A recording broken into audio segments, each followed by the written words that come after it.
On this episode of Unwrapped 2.0, we're taking a bite of some timeless tastes. From a classic sponge cake filled with a creamy surprise, to a dinner dish straight from Italy, to a flaky treat from ancient times, to a sugary snack that'll cool you down during a hot summer day, every one of these treats delivers a timeless taste. Coming up, find out why this ancient flatbread only has a couple of simple ingredients. And later, learn... Don't get me wrong, I like fancy foods as much as the next guy, but sometimes the simpler the better. And in many cases, that's how some foods become timeless. Like matzah. That's right, the unleavened bread that's been around since ancient times. It's symbolic to the times that the Jews were slaves in Egypt, and it was the unleavened bread that they escaped with. In 1888, New Jersey-based Manischewitz continued this time-old tradition by selling their first piece of matzah. We were the first ones to commercialize matzah baking in America. The process of baking matzah begins just as it did thousands of years ago, with kosher flour. So what's kosher flour? It's pretty simple. A trained rabbinical observer called a mashgiach watches over the flour until it's deposited into one of Manishewitz's 110,000-pound silos. When it's time to start a batch, flour is pumped through a sifter and into a mixer. Once inside, it'll meet the only other ingredient in the recipe, water. From the time flour and water touch until the time it gets into the oven needs to be less than 18 minutes. So we work on a very tight time clock. Why such a quick turnaround? That's because this is unleavened bread. If they waited any longer, the matzah dough would begin to rise and the batch would be unusable. After the flour and water mix for less than a minute, the newly formed dough is poured onto a conveyor belt that's headed for the sheeting room. We keep our mixing and our sheeting in two separate rooms, and that's for kosher requirements. Inside the sheeting room, the dough goes through an extruder machine that squeezes the large chunks into 1/5/8 of an inch thick continuous sheets of matzah dough.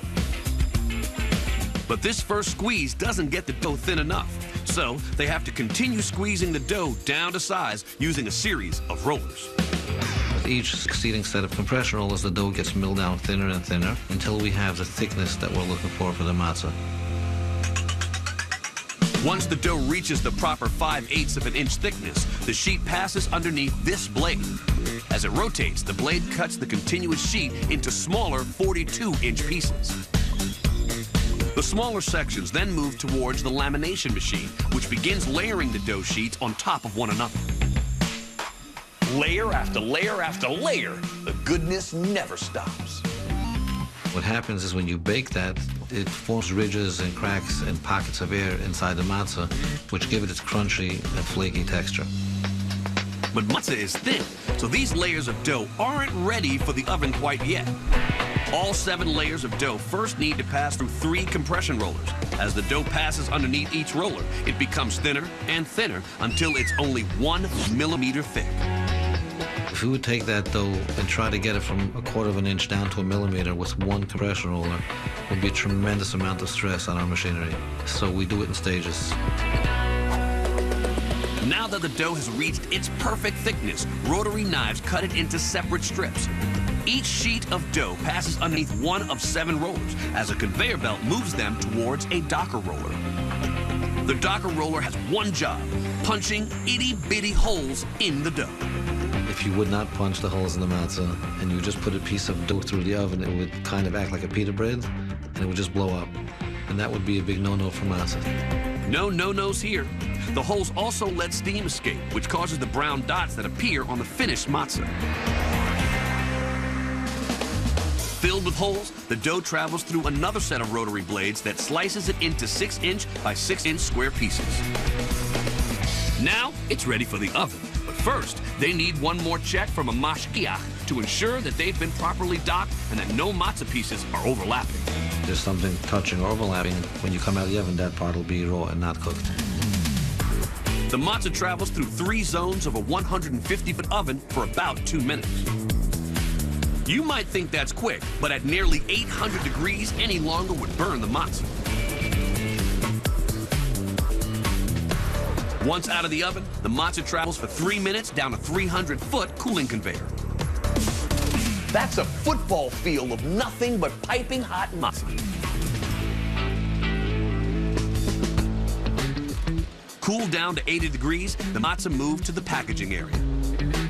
They're stacked 5 or 6 to a sleeve, then flow wrapped. Before sliding into the Manischewitz boxes people have come to know over the last century. Matzah brings everybody back to their roots. It's something that we're very proud of here in Manischewitz.